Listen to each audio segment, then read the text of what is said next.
بسم اللہ الرحمن الرحیم۔ بچہ یا بچی گود لینے سے متعلق اہم شرعی مسائل کیا ہیں؟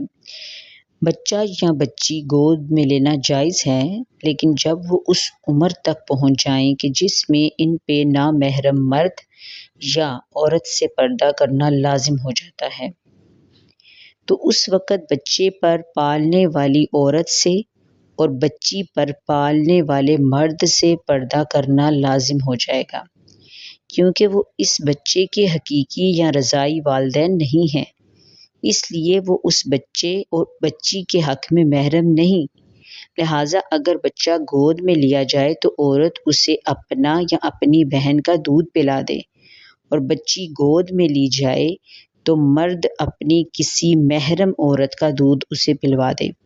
اس صورت میں ان کے درمیان رضاعت کا رشتہ قائم ہو جائے گا، اور محرم ہو جانے کی وجہ سے پردے کی وہ پابندیاں بھی نہیں رہیں گی جو نامحرم سے پردہ کرنے کی ہیں۔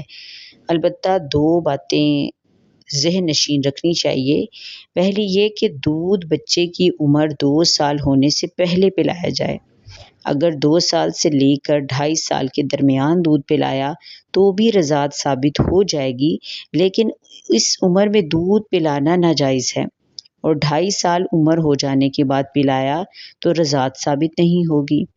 دوسرے یہ کہ عورت نے بچہ یا بچی کو اپنی بہن کا دودھ پلوایا تو وہ اس کی رضاعی خالہ تو بن جائے گی، لیکن اس کا شوہر بھی بچی کا محرم نہیں بنے گا۔